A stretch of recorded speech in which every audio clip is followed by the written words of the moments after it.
innovative banks with over 200 bank branches in less than 3 years.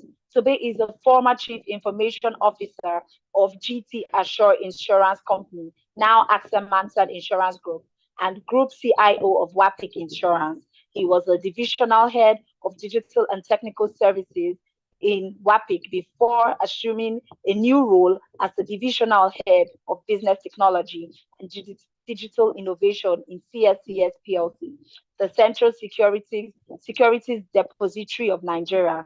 He sits on several boards and runs an empowerment program to enable young professionals achieve their purpose in life. He is married to Bemisola and they have children together. Ladies and gentlemen, our ever able facilitator today, we have Pastor Tobe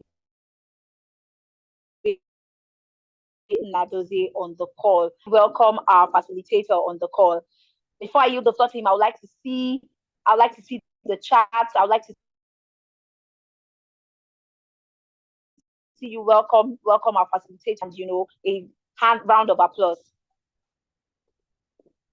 Yes, thank you very much. Thank you very much. I see the actions on the group chat. So, sir, you have the floor now. Thank you very much, sir. You're welcome, sir.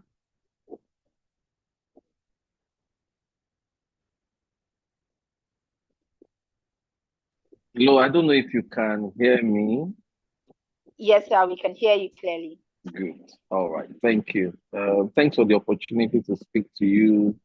Amazing group of enlightened fellows. So when you are coming to enlighten people, it's always a difficult task.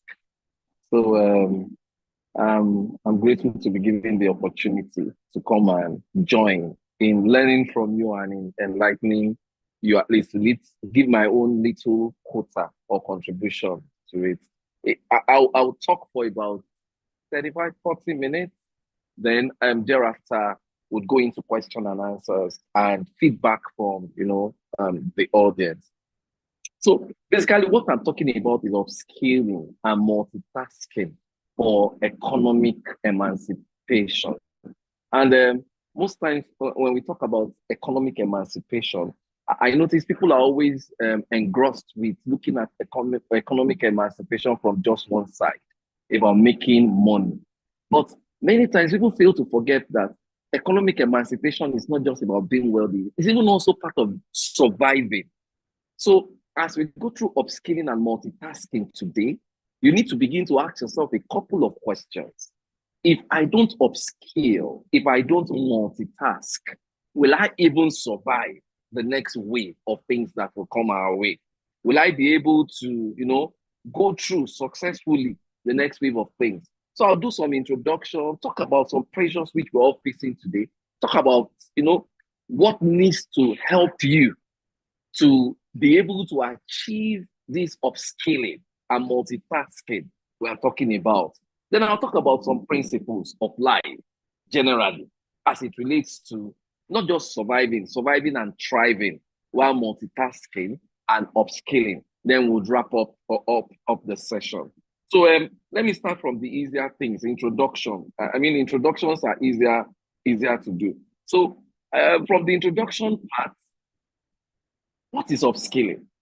Upskilling is basically increasing your ability to maximize or improve on your knowledge. So it means improving what you know.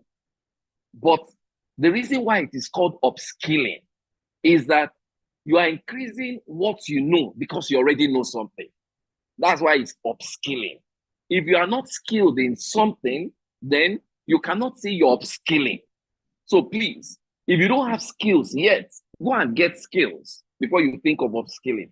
Upskilling means you have a base that you can grow on. It means you have a base that you can improve on. And why do you upskill? You upskill so that as you begin to check your next level, if there are skill gaps that needs to be, breached, upskilling is your ability to breach the skill gap and step in to maximize opportunities. Multitasking, on the other hand, is your ability to perform more than one task at the same time. Now, one thing about upskilling is, upskilling means you are doing something. That's why we say it's an OJT capability. It's an on-the-job training capability. you're already doing something. It means what you are doing, you don't get worse. You don't step down your game. It means you don't reduce your game. When you upskill, it means you stand from a good base. And while you are still delivering results on that base, you now improve yourself. And multitasking, whenever I'm giving topics like this, I know some things are buzzwords, but I like being real. Multitasking is difficult because when you multitask, it means that you achieve above average results at the end of the day. Like you can see this screen now. Am I trying to multitask? I picked the template of a presentation I had used. And while trying to make sure I deliver on an optimal result, I forgot to delete the lower part. Multitasking means you have to achieve above average results. And in today's world, much more than ever, we need to multitask. Why are we talking about multitasking? Why are we talking about upskilling? Why are we talking about improving ourselves? Number one is because there are clear economic challenges. There's economic crisis. See, unfortunately, the country we are in is suffering from even a higher level of economic crisis than many other countries. There is inflation. Our currency, whether we like it or not, economics will tell you it's not being devalued, will tell you it's just the foreign exchange rate. Well, the economy and our currency is being devalued one way or the other, because what you could buy with 1,000 naira a year ago, you can buy with 2,000 naira today. So clearly, our currency is being devalued. So number one, we have inflation. Number two, we have the devaluation of our currency. Number three, we have FX challenges, which are very, very clear. Number four is that as you look at the buying power of an average citizen, it is shrinking by the day. So we clearly have economic challenges. We also have, some people call it stagflation. I mean, we don't even have stagflation. Stagflation means it's stagnant. It's negative.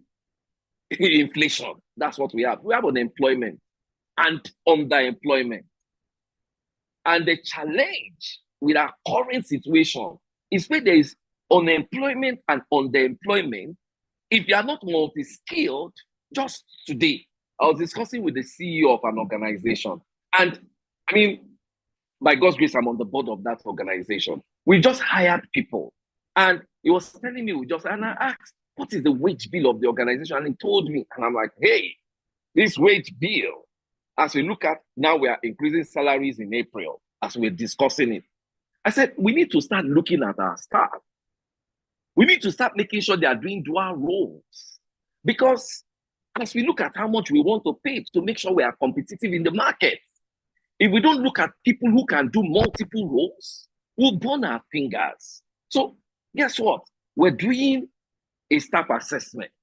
And in that particular organization now, we are beginning to check to see who are those who can do multiple roles? Who are those who can do the 2 jobs for 1 pay so that we can pay well? So you find out the cost of unemployment and underemployment. Ladies and gentlemen, you need to learn multitasking, and you need to learn also how you can upskill yourself. Also, we have interconnected world and skills. That means today, if I need a programmer, I can hire a programmer from India. I can hire a programmer from Canada, Panama, Peru, Rwanda, South Africa, regardless of the country. What COVID has taught us is that interconnection is critical. Now, guess what? If I want to hire a skill and you come and tell me, oh, excuse me, sir, I want to work for you. I'm a back-end developer. And someone else says, oh, sir, I was a business analyst in my former world. From business analyst, I was a programmer, but I did business analysis in this world. And sir, I'm going to be your back-end developer. I understand UI UX. So if there's need for UI UX, at least up to a certain level, I will do it without you getting your UI UX expert guy who is involved in something else to do the job. And in addition, I will do your documentation well because I'm a BA. Who do you think I would hire? I will hire the multi-skilled person because guess what? It's going to add more value. And today, the challenge is I don't need to hire that person close to where I live. Just recently, we need to do a hiring and amongst all the people that came in for the job, one young man came in from Ibadan. I know the Lagos people were already laughing at him. Ah, you, they are not going to hire you in this organization. Where do you live again? Said, I live in Ibadan. Ah, Ibadan. Who is going to hire you to work in Lagos as the head of, a critical engineering department of a tier 1 organization in the financial sector? Nobody will hire you. And the young man came in for the interview and he said, well, I live in Ibadan. I like Ibadan. It's calm. I don't think I can cope in Lagos. And this is what I bring. This is the value I bring. And by the end of the day, I recommended we should hire him. And people were looking at me. How are you going to hire someone living in Ibadan? The truth is, regardless, even if you like, live in your village, as long as there's internet, and as long as you can do the job, that's what is material to me. So, because of interconnected skills and world, you find out that your ability to multitask and to have upskills will come in. Then we have unending competition. Everybody is competing for everybody's seat. I don't know how you feel sometimes when you get on your seat and you find a junior colleague who can do what you are doing and do what others are doing along with what you are doing. You need to feel uncomfortable. And ladies and gentlemen, whether you like it or not, someone is fighting for you, except you have a bad seat. You have a seat that is not attractive. And because there's someone who wants to unseat you at every point in time, you need to be able to. Then again, the rat race called life. See, why you need to be multi-skilled and also to multitask is because life is almost always like a rat race. Have you ever thought about it?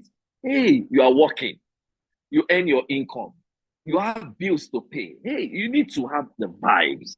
You need to rock sometimes. You need to take away this worry from you. So after paying the bill from your income, sometimes you take yourself out. Because guess what? If you don't take yourself out, someone else will come and chop the money anyway. So once in a while, you take yourself out. Then at the end of the day, the savings you think you have saved, you thought you had saved maybe about $5,000 equivalent or $1,000 equivalent. Nigeria happens. And as at December, it was 900 naira to $1. And you that was bragging, yes, I am 1,000 in dollars. Now you're 100 in dollars because it has happened and it has hit you. So you find out that life is almost like a rat race. And, it's very worrisome to me because if you don't know life is like a rat race and there's something waiting to take that income, and you need to have multiple streams of income, or you need to have the type of skill set that earns you a premium pay. You need to upskill yourself so that when opportunities come, those opportunities are offered to you. If you don't understand life is like a rat race and financial struggles are coming, you may not see the need why you need to upskill. Now, the question is, can everybody upskill? Can everybody multitask? Ladies and gentlemen, I'm sorry, no, it's not everybody. Number one, if you are going to upskill, like I said, you need to have some skill. What can you do today that you can call yourself a specialist in? What can you do? What is it that you do that you can do better than other people? What is it that you do that when people see you doing, they respect you for it? Do you have any skill? Go and sit down. No. I don't know you personally, but I will tell you the truth. You yourself, except you are vain and proud, you will know whether your skill has any value attached to it. You will know whether you are just regular. Everything you know, anybody that sits in your position can do it. Then you don't have any special skill. What type of skill do you have? If you are going to upskill, you must have a good base. You must have skill, have some specialty, have something you do well. So the people who can upskill and properly multitask are those who, number one, are skilled. Number two, those who have stability. Before you do more, do one well. You need to have stability. Because if you don't have stability, how are you going to say you want to multitask? You are not doing something well, and you want to now do multiple, you will just sink. You don't have stability, you are not doing something well, and you say you want to come and upskill. That's one you are doing. Why don't you learn how to do it well first? Number three, scalability. For you to be able to upskill, you need to see the reason why you should have more than one skills. And in this time of all the challenges which I've mentioned under the pressures, If you don't see the reason why you need to have multiple sources of income, and you need to have the skills that will direct you to it, and you need to build a value chain around your life, if you are not hungry to grow and improve yourself, hey, you cannot do this. Number 4, you need to have socialization. Now, what is socialization? See, you are not upping your skill for yourself. After all, how much of the skill that you exhibit do you really use for yourself? You're upping your skill so that you can commoditize that skill to get economic emancipation. You are multitasking so that what you have multitasked on, you can commoditize. Commoditizing means you can translate it to, or monetization. You can translate it to something that people will want to pay for. So socialization is your ability to see where there is a gap. Because you may have the ability to upskill into 10 different places or multitask and do 20 different things. Which of them will earn a value? So the right type of people to upskill and multitask are those who can socialize enough to know where the value is required, so that you don't join the rat race to your life and you keep running and running. And at the end of the day, nothing comes out of it. Finally, number 5, those who can sacrifice, those who are willing to pay the required price. I don't know if you can help me mute. I think it's Benga O. I don't know who can help me mute it. One of the admins should please help me mute it, Benga O. Now, the last thing is sacrifice. Sacrifice. You need to be willing to pay the price. See, one of the things I've discovered, a lot of people like speaking buzzwords. Hey, I want to be this, I want to this. Whether in the social realm, whether in the secular realm, whether in the spiritual realm, whether in the work realm, whether in the educational realm, people like buzzwords. Oh, I want to be excellent. I want the spirit of excellence. I want to be anointed. I want to be this. I want to be upskilled. I want to multitask. Hey, it's good to give this. Are you ready to pay the price? Are you ready to pay the price? No, one of the things I always see facing me most times in life, this one will come and meet me. Hey, excuse me, today I want you to be my mentor. I want you to be this. And then I just give them a very simple task. Just to see the ability to have the staying power. I ask them, okay, you want me to be your mentor? Can you go and do 1, 2, 3 and see me in 1 month's time? More often than not, 80% of the people even forget the assignment I've given to them. And when they come in, I'm like, okay, how are you? Ah, we met a month ago. How far with what I told you to do? Ah, sir, I didn't know you were serious. You cannot be my mentee because you're not willing to pay the price. Everybody who has achieved some semblance of greatness have had to pay price. I've had to sacrifice. Many people, I tell them, go and do this. They come to meet me. And, you don't have notes to write down what I'm going to say. Many times, I have to be the one to bring out paper. As I'm bringing out the paper to write what I'm telling you, that's the end of me trying to add, that type of value to you. Because for me, you are going to drain me. I'm sacrificing to climb up my ladder. If you want me to help work with you to climb up the ladder and you're not willing to pay the price, what will happen is the energy I should have used to climb up, I'm going to be spending much more of that energy to try and work to pull you up.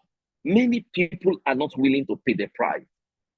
If you want to multitask, it requires paying the price. Before you can multitask properly and excel, that means at the initial stage of multitasking, you are going to make probably errors or move slowly. That means you will need to work harder than the regular person who is not multitasking.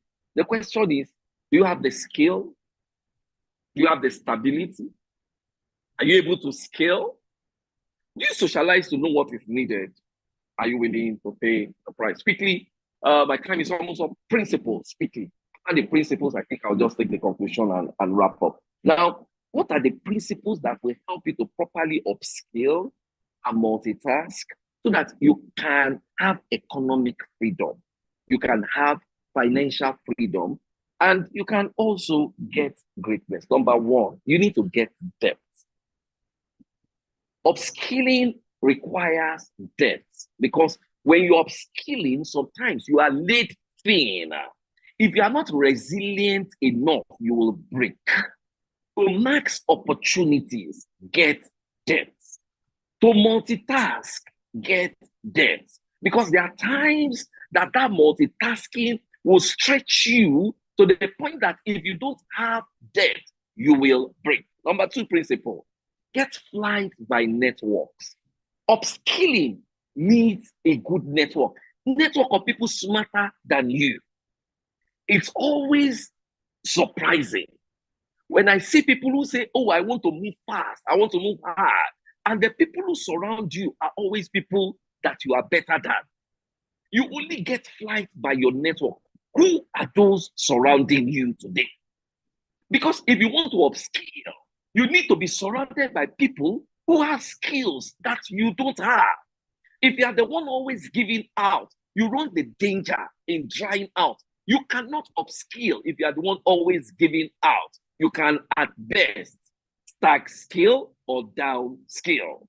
Get flights by getting the right type of network. If you want to be a tiger, be in the midst of tigers. If a tiger is in the midst of cats, eventually, that tiger will either act like a cat or destroy the cat. The next principle is suffers right in multiple ways. Listen, life is full of challenges. If you are going to thrive in life, you have to be like the sufferer. You don't ride in a single way. You ride in multiple waves. What is multiple waves? Oh, today, this skill I have is what earns a premium pay. I ride on that skill. The way life works, that skill tomorrow may begin to downgrade in value. While I am riding on that skill, I learn another skill because I have the vision enough to see what is required for the next wave coming. So that when the next wave comes, I step into that skill. Some people learn shorthand. And when typewriters were replacing shorthand because electric typewriters were coming and people could type faster, they step from shorthand to typewriting.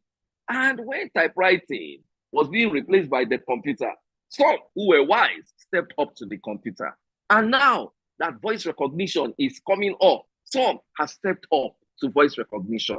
The skill that they used for shorthand writing was very, very valuable in the typing, was very, very valuable in the computing, and it's still valuable in the voice recognition. But they needed new skills and to add to what they had so that they could ride the multiple waves that were coming and not let a wave, when it goes down, take them down. And finally, because I'm a physicist, I like drawing sine waves.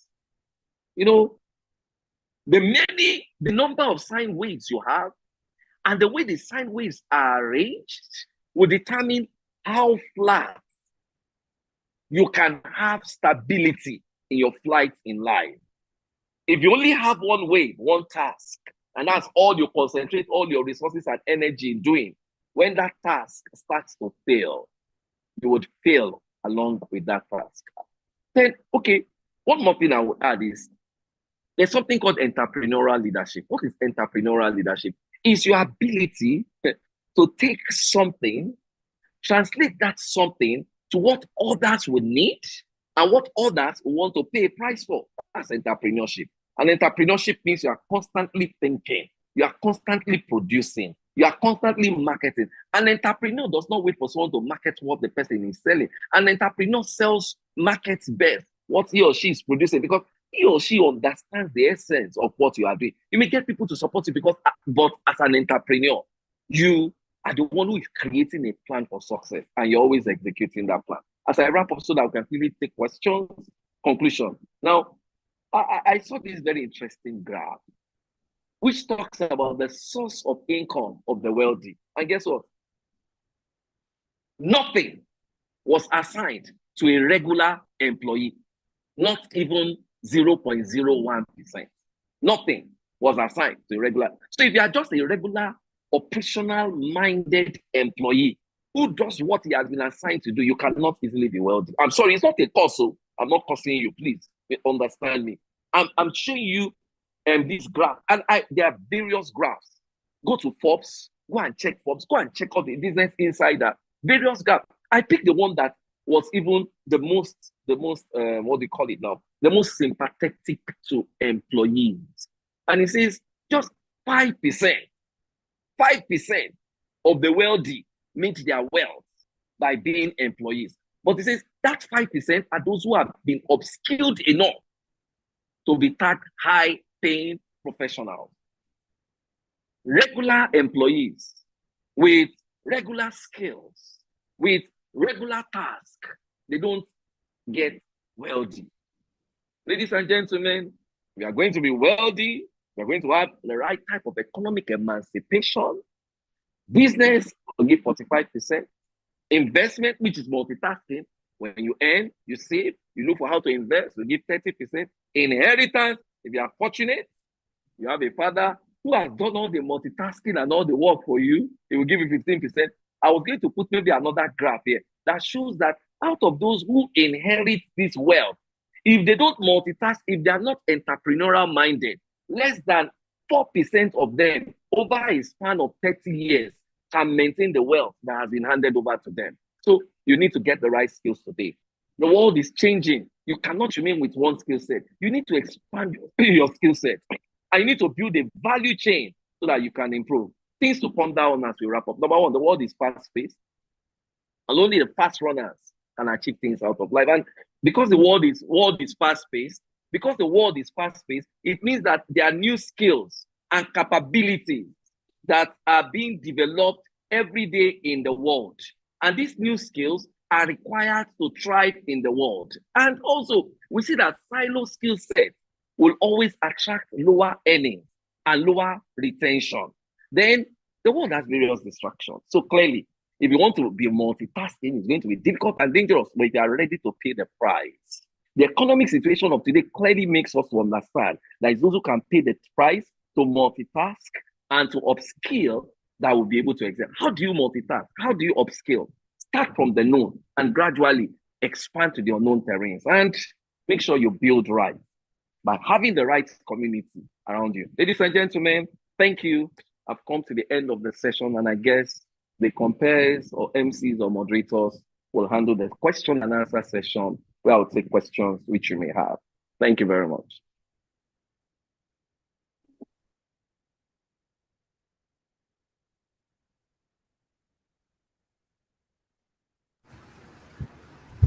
This is Thank massive. you very much, sir. Sister Peace, Thank you very much. Oh, yes.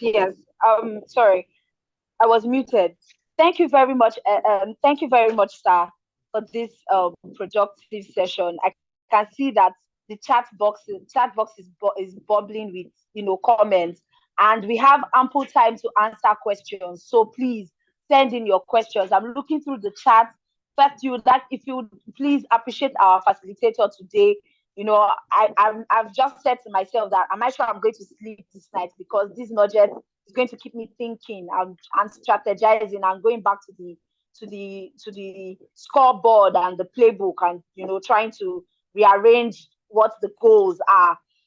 But I'm please send in your if you've learned something. I want to see what stood out for you in the training for today. And please, if you have questions, kindly drop your questions on the chat box.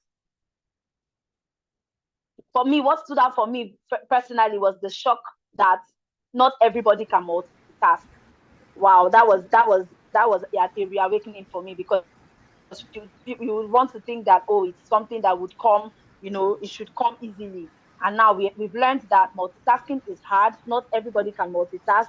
You can only multitask when you have been able to, understand what you are doing first. You can only upskill when you have a basic skill. You cannot upskill if you don't have a skill yet. Yeah, I see the comments. I see the comments that we're making. Please, if you have a question, and if a question has been dropped on the chat box and I'm missing it out, please, you could just point me to it. They can also raise their hand. If you want to ask a question, Yes, you can raise your hand, please, so that to make it faster, yes, instead of typing.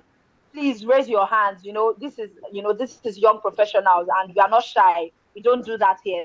We don't operate that way here. Please, if you have a question, please raise up your hand, and then you'll have the floor. Oh, I see Philip Adeni is saying, can your skill Can your skill get you premium price, or you are just deceiving yourself? That was what struck Philip Adeni. And that's very, that's very challenging, because you could see the chart that was presented, where only 5% of wealthy people get their income from high paying jobs, that is something to ponder about. Only 5% get their source of wealth from high paying professions, and because they've been able to upskill. So this is and that's another thing, multitasking, combining your job with another stream of income that can generate wealth. So these are a lot of things that we need to sit back, reflect on. I have a question, please. Yes, sir. Please go ahead. All right. Thank you, sir, for the teaching. We really appreciate the deep knowledge shared with us. So my question is, does upskilling necessarily have to do with taking up more and more certification courses? I know that people do say, do this course, do that course, get certified. So I want to ask, does upskilling, does it necessarily have to do with more and more certification? That's my question, sir. Okay, thank you very much. Now, it's not all professions that need certification. So if your profession does not need certification, frankly, getting a certification is just a waste of time. There are certain things that need certifications, because what the certification does is just simple. Two things. Number one, it opens the door to show someone you've gone through a structured modality of learning that skill. Number two, it shows you have been tested by an independent body, apart from what you are saying about that thing which you claim you have. But there are frankly a lot of things. If you want to go into business, you don't need certification for business. If you want to go into, let me give an example. You're a back-end developer and you want to learn another programming language. Frankly, you necessarily don't need certification. You are a full-stack developer and you want to learn UI UX. You don't need a certification. Your job, your work will show out what you can do. But that is when you have a deep-seated skill, a specialty that would open the door for you. Then all these other things which you have acquired over time, because you're already in, you can exhibit, you can show them for. But if you are not inside the room, certifications are needed to take you inside the room, which is why it's important for those who have jobs today. Make sure that you broaden your skill base so that you are relevant and you are sitting in the room. It is when you sit in the room that you have the ability to showcase the other new skills you have gathered. So be in the room. But if you are not in the room, a certification may be needed to get you into the room. I don't know if that explains it, Branani. Yes, sir, it does, sir. Thank you very much, sir. We have a question here already. Let me just quickly read it to save time. The person says, I want to get clarification on this, and that is silo skill set attract lower earnings and retention. So the person wants to get more clarification on what it means, that when it is said that silo skill set attracts lower earnings and retention. Okay, so now Nigerian companies weren't doing this before, but I've worked in international companies. There is a height you climb when you have just a silo skill set. So in good organizations nowadays across the world, you have a track for technical skills. There's a cap. You can't be the CEO with technical skills. You have a track for leadership skills. Now, someone who says, oh, all I want to be is to be a specialist. I want to be a finance specialist. I want to be a strategy specialist. I want to be a technology specialist. I want to be an HR specialist. I'm not interested in any other thing. I want to be so deep in these special skills. You will get promoted. You will get your pay rise, but there is a cap from how far you can climb. But if you have multiple skills, that means as you go higher in your career, you can supervise more people. Because if you have a silo skill, you're not expected to supervise more people. But if you get skills, when you get to a certain level, beyond the technical skills, you start learning about leadership. Beyond the leadership skills, you start learning about finance for non-finance managers. Beyond the finance for, you start learning about managing resources. You are gathering many more skills. As you go higher, it increases the span of your influence, and you are more priced. You are priced in a premium way. So that means if I'm going to hire, for example, an HR specialist, there's a pay I'll give the HR specialist. If I'm going to hire an HR director, who I know I can use in an audit function, who I know I can use in a control function, who I know I can use in a sales function, that person, of course, will command a far better pay. So that's why silo skill sets often in most organizations and across the world, in most places, attracts a lower pricing than those who have multiple good skills. Thank you. Right. Thank you very much. Thank you. Are you there? Thank you very much, sir. Yes. Thank you very much, sir. What take out for this from this feedback is that certification gets you to the room, and your upskilling takes you higher in those places. I see questions here. Someone says that how do I meet the right minds? You said or in upskilling, how do I connect with the right minds? Somebody's asking in upskilling, how do so I think I should read like two questions so that you could answer. So one question is in upskilling, how do I connect with the right minds? Then the second question, while upskilling or multitasking, is it advisable to obtain skills in totally unrelated disciplines, or should we always look for common ground to tie it all together? I'm asking because there are now so many skills to learn, and it's easy for one to get derailed. Okay, thank you. I was Yes, trying to let me take the second question first. When I asked who can multitask, because the truth is a lot of people do activities, they think they are multitasking, but they're just wasting their time. I talked about socialization, what is needed. So don't just learn a skill because everybody is learning a skill. What is needed? What will attract the right price? What will attract the right value? If you go and learn something, let me give an example. In today's world, for example, you come and say, oh, I want to go and learn COBOL or C# because everybody is learning programming. Maybe not C#, C++. I mean, it's good for you to go and suffer and learn it, but it's not going to attract value. So if you come to the table and say, oh, our facilitator said we should go and learn many skills. I learned C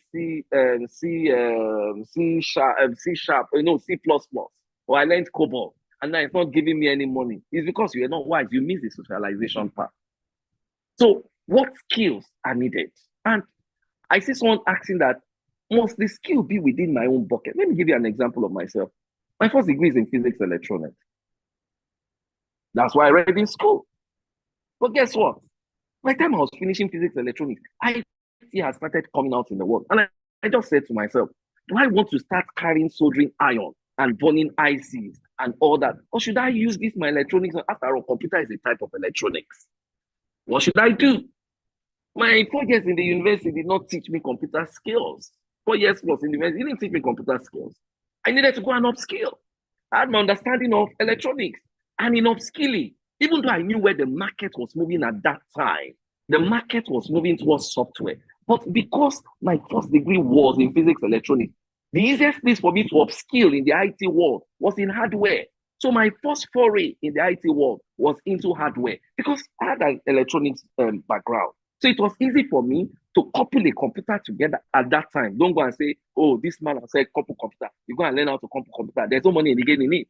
That era is gone. That sine wave has been flattened completely.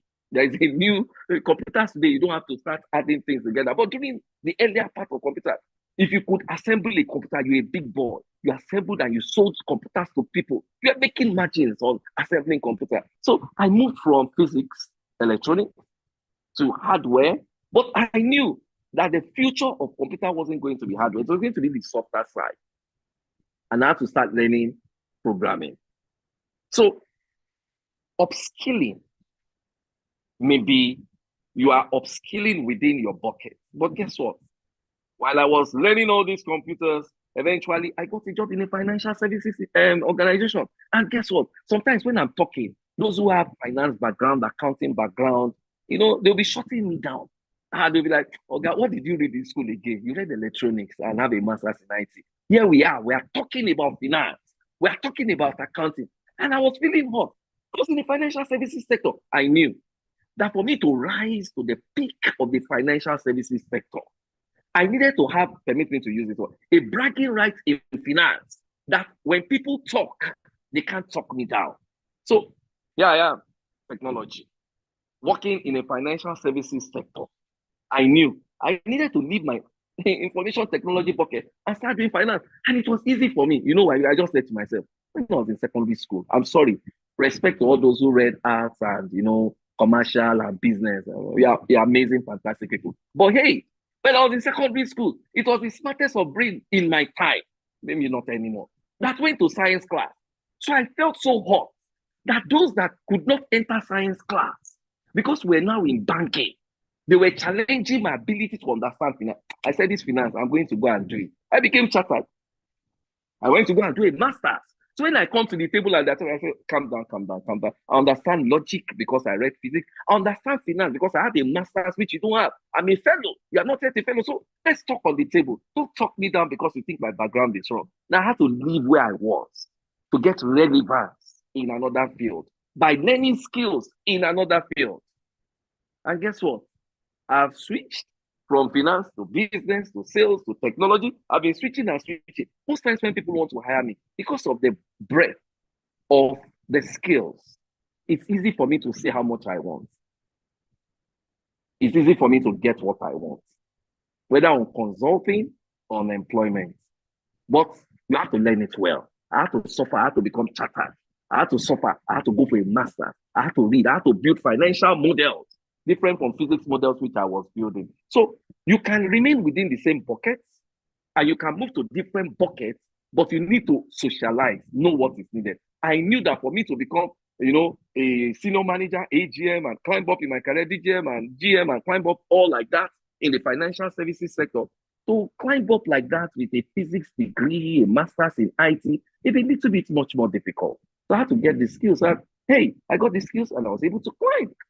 So you need to know what you need for it. I think the first question which you asked before this was in upskilling, Yes, how do I connect with the right how do you mind? connect to the right mind? Yes. Yes, sir. Frankly, there are a lot of ways you can connect with the right mind. Do you belong to a professional body? Join a professional body.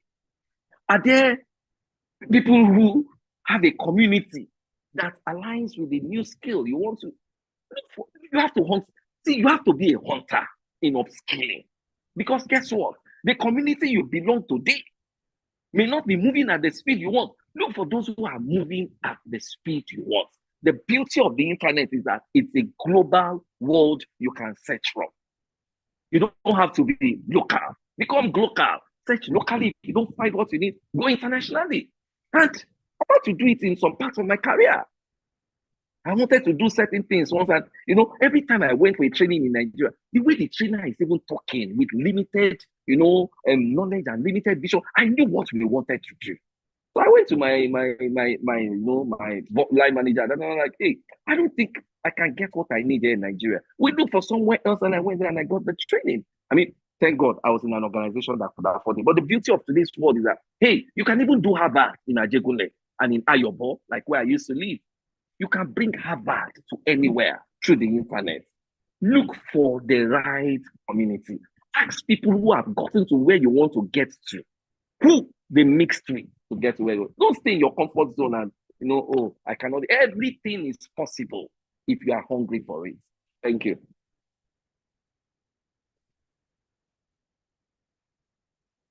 Thank you very much, sir. Thank you very much, sir, for that. So join the right community. Join the right community. So I'd like to ask the next question. Sister Peace. This Sister question is Peace. from Tumishe. Sister Peace. Yes. Sorry, let the person raising Yes, I can hear our you, sir. hand. Let the person ask a question. The hand has been up for a while. Oh, okay. I didn't see Chineze that. Emejulu. Chineze Emejulu, please unmute and ask your question, please. You can unmute yourself now. Thank you very All much, right. Pastor. So my question is this: you said if you want to be a tiger, you ride amongst tigers. So let's assume one wants to build wealth, and your current network is for example, the network of cats, how do I go about, meeting with tigers, assuming I do not have any links at all? Thank you. Auntie Chineze, look for those who are tigers. Tigers flock with tigers. Even if you don't want to go and meet the tiger to ask who you flock with the tiger you see. You will get that tiger's community. Flock with the tiger you see. You will get that tiger's community. With the skill set that you have today, what value can you add to that next person that you want to be like? And I'll give an example. I wanted to go into consulting in the earlier part of my career. And when I wanted to go into consulting, I'd never done consulting in my life. And I had seen that in my job, when those who are not consultants come and present what they can do, even if they can do it well, they're not able to price themselves well because they have not mixed with the tigers. They have this poverty mentality of, oh, please, I need the job. Give me, I can do it. I have a master. I have PhD. I know how to do it. People are not giving me job because I didn't work in so place. I said to myself, I'm not going to go into consulting that will make me be begging with what I know. So I knew that the only way for me to change my mentality was to leave all these people who are, like me, who are, I have the skills. Why are you people always giving it to the big four? Why are you always giving it to this? Why are you always? So one day I decided, let me look for people that have the right set. I saw somebody who had worked in Accenture at that time. And I said, if I'm going to be able to price my consulting services, I need to sync up with these Accenture people. I look for the Accenture guy. Guess what? I just would, if there's something to do, I'll go on the internet, I'll make my slides to be very okay. So he picked an interest. Your slides are okay. Where did you get this template from? I said, oh, guy, it's not easy, but don't worry, I can help you be working on something. And that's how I entered this community. I knew what I was looking for. I wasn't looking for him. I was looking for his community. I wanted to associate with more Accenture and Big Four like people in advisory services so that I could know how to price my advisory services. Guess what? From meeting him, one day he was going out, they were going for an event. Toby, are you interested? I said, this is what I've been waiting for. And that's how I went there. As I went there, who is this? This guy is good though. If you see the slide, I was good. I could do slide, but I could not command a price because I did not have the type of mentality they had. There's this type of, can-do mentality then an Accenture guy will have. He comes into a room because he knows he has a huge network of Accenture materials and network he can bank on. That if you ask a question, even if he doesn't know, by the time he throws presentations at you with models, even you yourself will be like, are you from heaven? Those were the group I wanted. So as I went in for that event with a few of them, I made sure that I got like 3 or 4 of their numbers. Hey, thank you. It's nice meeting you. It's amazing talking with you. That anytime you want to hang out again and you want to have, meetings, dearly beloved. That's how I went for consulting service. Before, if I go for consulting services, if they give me 50K, I used to be very, very happy. And so I went for this one. I said I won't go alone. So I told him, oh God, there's this consulting service. Let's go into it. What if they had given me 100K? I would have been thanking God. Guess what? They paid over 5 million naira for that job. We finished that job in less than 2 weeks. What's changed? From a beggarly mentality of being a cat, associated with tigers and their community, it changed my mentality. It changed my value system. And when I was speaking, I was completely different. From 100,000 to over 5 million for a job of 2 weeks. I'm talking about 2006. Dearly beloved, if you want to be a tiger, look for a tiger. Look for the tigers community. Enter that community. For you to enter that community, look for what value within your current sphere you can add to that tiger so that they will accept you into the community. Thank you. Thank you very much, sir. Thank you very much, sir, for that. So I believe that Chineze is going to be looking for tigers now. Everybody is looking for those. That's going to be our next. Not physical tigers. We're looking for. Yes, sir. Please, be very clear. Be very clear. It's not physical tiger. Nobody's going to zoo. I'm very clear. I'm very clear on that. Thank you very much, sir. So I'll just move on to the next questions that we have here. And this question is from Tumishe. It's saying that good evening, everyone. I have a crucial position at my office which means that almost every minute there is one task or the other taking my attention. What would be the easiest way to combine online studying with these tasks so that it does not get stressful and I get the best all round?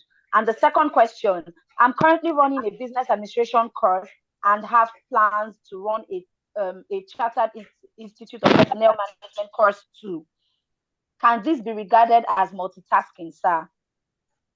Okay, let me answer the first question. For the person who is asking and saying, I'm busy all through the day. I don't know you personally, I'm sorry, but let me just be real to you. People that have this type of mentality, they sit doing the job, they bring people who combine that same job, learning new skills, getting new qualification, upping themselves to come and supervise you at the end of the day. Some years back, I resumed in a particular bank. I had people who had 29, 30 years experience. At that time, I had 7 years experience. I was a senior manager. I was their boss. Some of them were not even up to assistant managers. They knew the job. They did the job well. They did not upskill themselves. They worked very late in the night, came very early the following morning, and did the job. At the end of the day, when their appraisal was out, they were not qualified to be promoted. I'm sorry. There is nothing like you are too busy to develop yourself. Why are you sleeping 6 hours? Why? Why? Something happened some years ago. I learned the principle of burning the midnight candle. And so my boss then gave me a job about 2008. Gave me a job and I finished the job by 2 a.m. And I would wait and finish the job and submit because I don't want to get to the work office the following morning and I'm carrying over something that morning. I finished it by 2 a.m. I sent it to my boss. Guess what he said? He said, today, so you stay awake at this time. Okay. I said, Oga, what are you doing? You're already an Oga. What are you doing by 2 a.m.? He said he doesn't sleep more than 3-4 hours averagely in a day. From that day, that became a guiding principle to my life. And guess what? I'm able to do far more. So why are you sleeping 6-7 hours? If your day is busy, you are busy running around, then reduce your sleep to 3 or 4 hours. A time will come when you will sleep 24 hours of the day. So please, I'm sorry. If you work with me and you give this type of example, you are out of the job. Because everyone that works with me know that they must get exams, pass, read, and they must upskill themselves. If not, I won't promote you. So please, dearly beloved, there is nothing that you are too busy, you cannot develop yourself. Reduce your sleep. Stop going home every day. I don't know what stage you are in your career. If you're in a younger stage in your career, if there's a place you can sleep in the office so that when you work, you sleep for 1 hour, you read. Then after that, you can sleep for 2 more hours, wake up, brush. It's okay. It's okay. When you have crossed a particular level, you can increase your sleep to 5 hours. So I hope that's okay. If you have health challenges, most times it doesn't come from, sleeping 3-4 hours. It comes from stress. And the stress comes from doing this same thing you are doing. A day will now come. You now realize that all the people that you started the race together, they've come ahead of you. You won't be able to sleep well again. That's what gives sickness, not working hard. I'm sorry to explain it that way. Sorry and peace. I know there was a second question. I was so passionate about this that I forgot to answer that. Yes, sir. The question is, I'm currently running a business administration course and have planned to run a chartered institute of personnel management course too. Can this be regarded as multitasking, sir? It's regarded as multitasking, but whether it is valuable and valuable multitasking is what I don't know for you. It's multitasking. You are doing this, you are doing this, but at the end of the day, permit me to use this Yoruba word, where is it going to land you? What are you going to achieve with it? I have I have several people who have done this exam, done that exam, who have done this, have masters, have this PhD. At the end of the day, what can we do with it? So before you jump into this charter, that charter you are doing, all the people who have been chartered before you in that particular thing you want to get chartered, what are they achieving today? As you look at the average of them, is that who you want to be like? So please, it's good.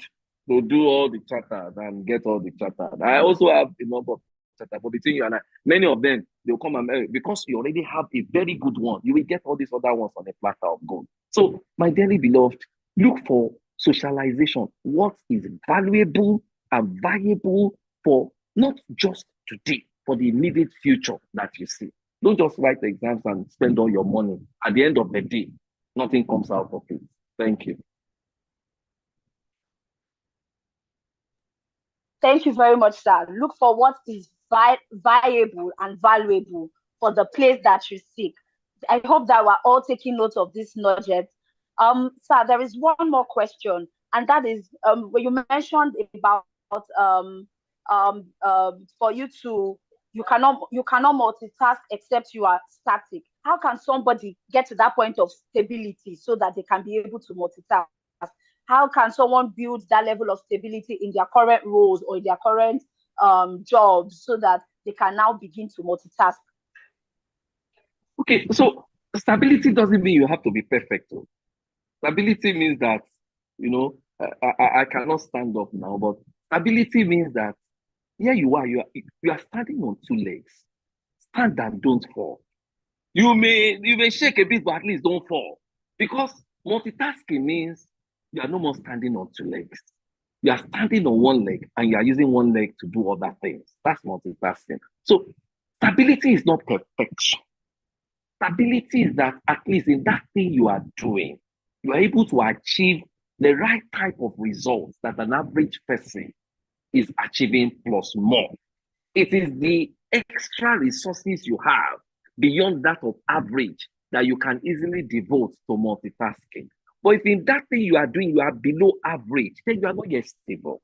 Because if you take your below average resources and you spread it thin, it will be below average. You'll not be able to get a premium pricing for it. So stability means in that thing you are doing, at least to an extent, you are performing above average. So that the little resources above average, you can devote it into doing more. If you are doing excellently well, far above average, it is better. But if not, at least start from somewhere.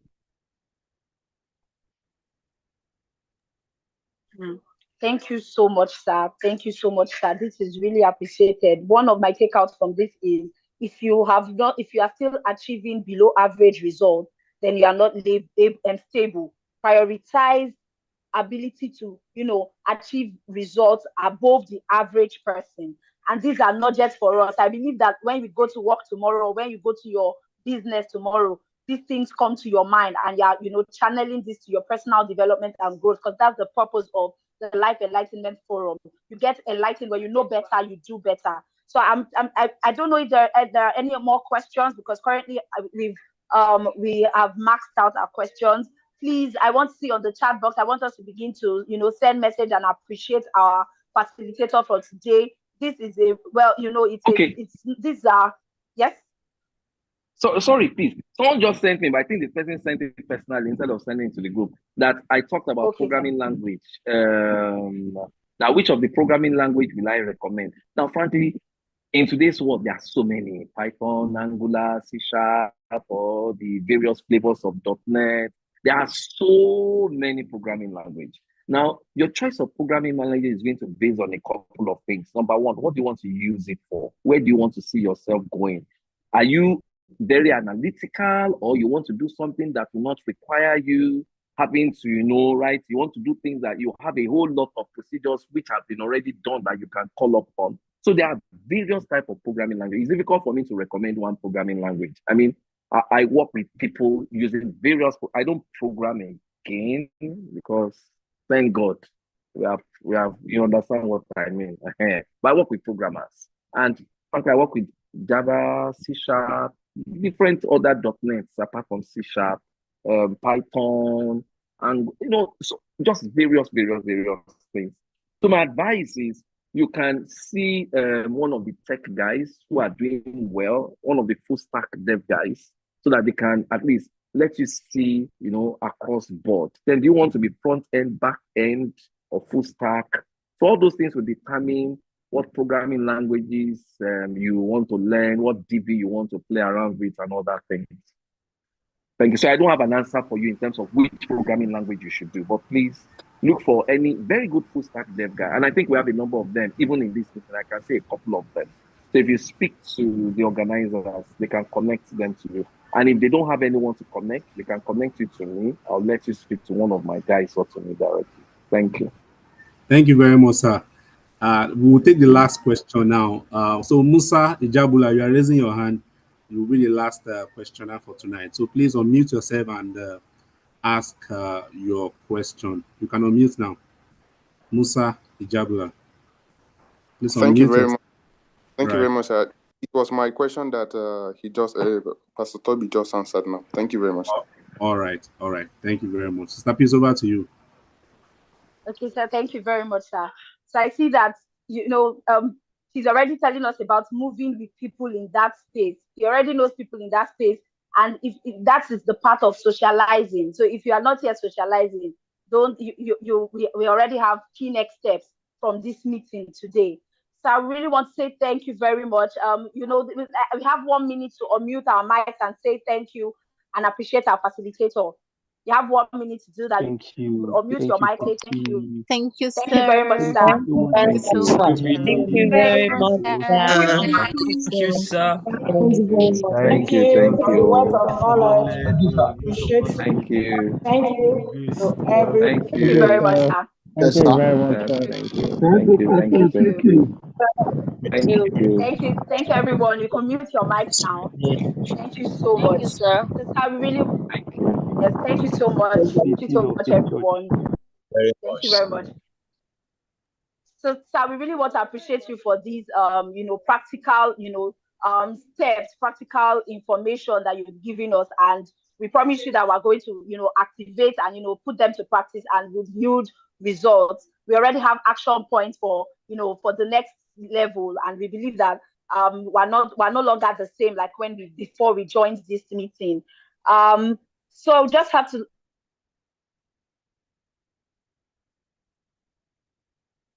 Hello, Sister Peace. Any issue? We use this period to make our announcement. Let me pull that up. Okay, so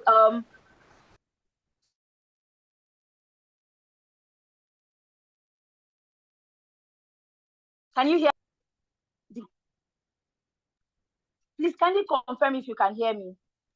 Yes, we can hear you. Yes, we can hear you.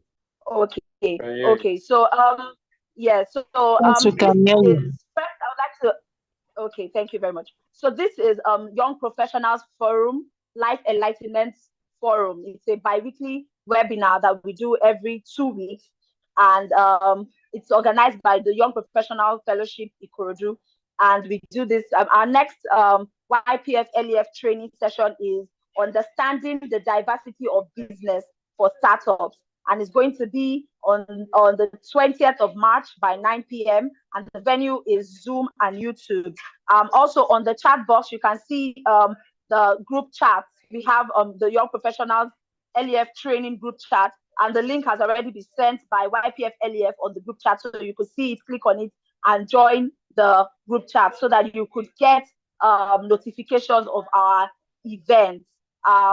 So I want to use this opportunity to thank everyone who joined the call, both here on Zoom and those that joined the call on YouTube.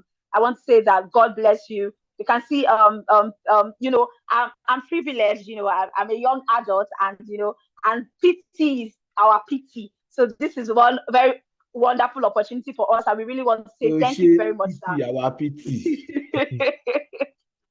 So I want to say thank you very much. Thank you, everyone, for joining the call. I would like to yield the floor on now to Daddy Olulade for the closing remarks. Thank you, everyone.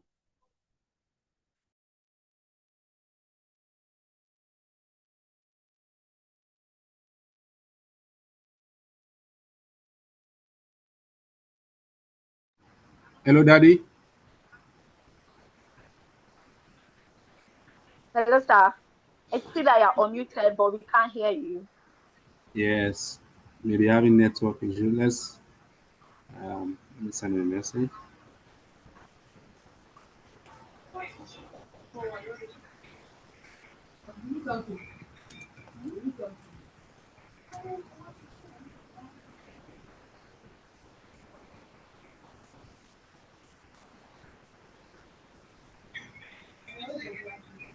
Apologies, please. You may be having a network glitch, and it's even muted now. Let's just give a Okay. minute, please. Yeah, I'll try and call him Okay. very shortly. I'm calling him now. Okay, I see that he's unmuted again. I think it's a network issue. Yeah.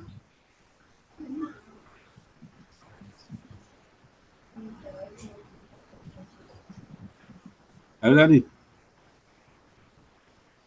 Hello.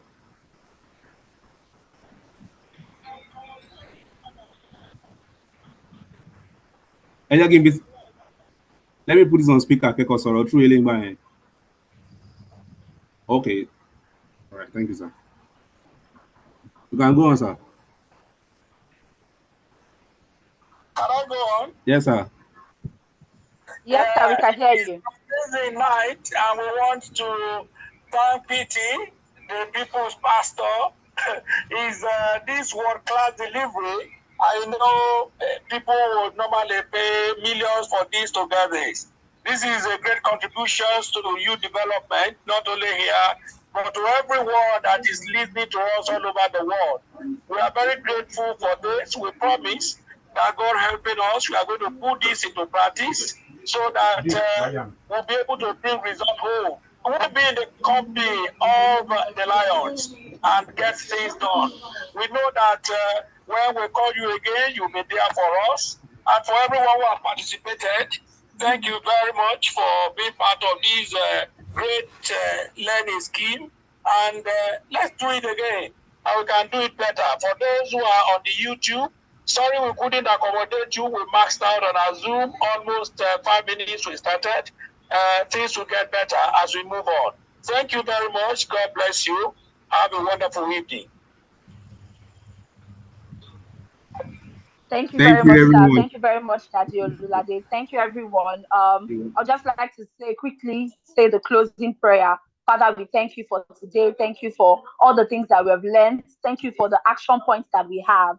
We ask for grace to be able to put these action points to practice. And we pray that you would breathe upon our efforts, that it would yield maximum increase and improvement in our personal development and our goals in Jesus' name. We'll be better off before the next LEF. We'll see significant increase and significant improvement in our lives and in our goals by the time we are coming up for the next LEF training. Thank you, Father, for in Jesus' name we've prayed.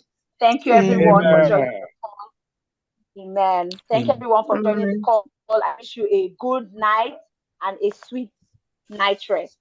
God bless you all.